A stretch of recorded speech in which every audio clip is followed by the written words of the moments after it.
Kung minsan talaga hindi maiwasang mailusong sa baha at maperwisyo ang mga sasakyan tuwing umuulan. Kaya narito naman po ang ilang tips para maiwasang masira ang mga sasakyang nababaha. Sa report ni Cedric Castillo, live mula sa Quezon City. Cedric? Yes, Jessica, dahil malimit na problema ng mga motorista ang binabahang mga kalsada ay tila naging manhid na ang ilang mga driver at pilit pa rin sinusuong o sinasabak ang kanilang mga sasakyan sa tubig. Nakakuha tayo ng ilang mga tips para naman sa mga magmamaneho na mapapadaan sa mga binabahang mga kalsada.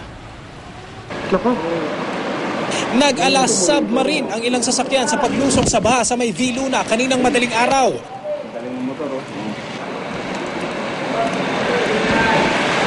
Ang sasakyang ito, mabuti na rin tila kinapos ng lakas ng loob ang driver at nag-U-turn na lang.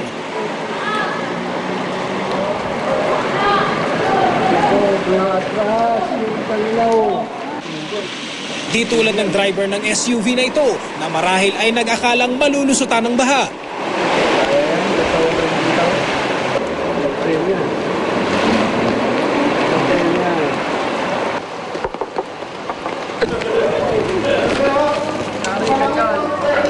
Pero kung may sinuwerte sa mga oras na yon, isa na ang sasakyang ito na halos sumampa na sa hood ang tubig.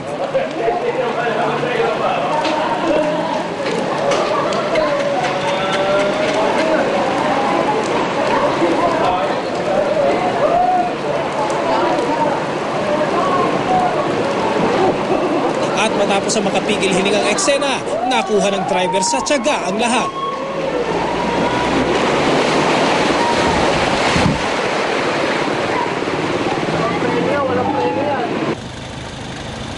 Pero para sa nakausap naming eksperto sa sasakyan, walang nakakabilib sa tagpong iyon.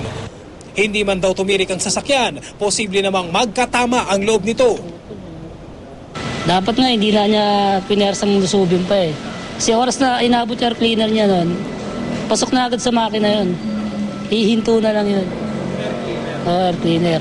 Dapat noon pag lusob niya, checkin pa rin niya air cleaner niya kung basa. Kasi pag basa yun, makakahigop pa rin ng tubig yun.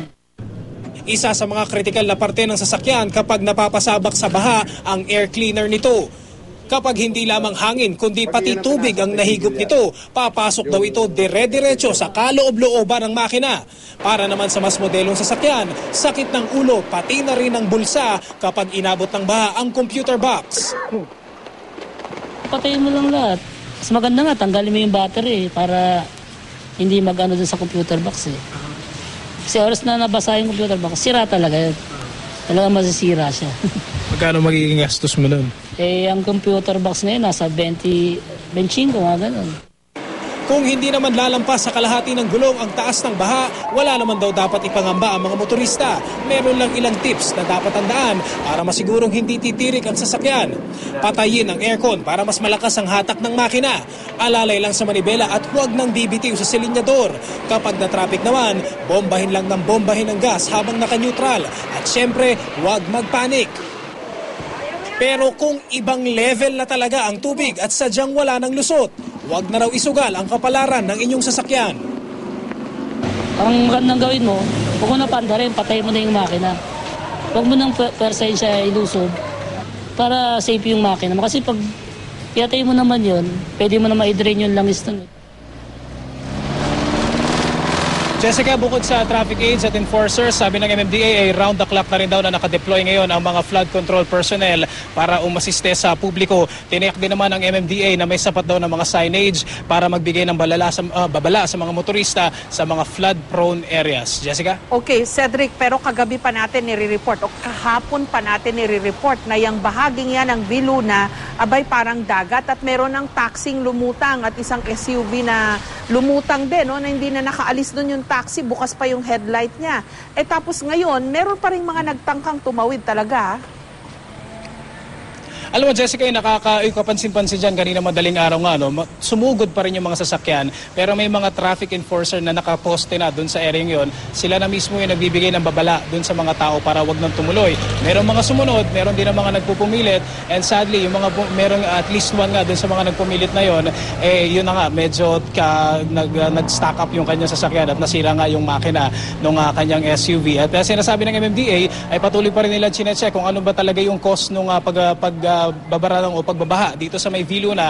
Kasi kung matatandaan natin, Jessica, kahapon ang nakita nilang source o yung sanhi ng pagbabaha ay yung mga malalaking bato. Natanggal na lahat yun, pero lumalabas ngayon mukhang barado pa rin yung drainage at mukhang basura na this time yung problema, Jessica. Okay, pero hindi tayo nagkulang, ha? Pinakita natin yan maghapon, kung ano nangyari dun sa taxi at yung isang SUV. Ang pinagtataka ko talagang ang hilig makipagsapalaran nating mga Pilipino, no? Kahit makikita malalim na, susugod pa rin tayo. Hanggang kaya, pipilitin.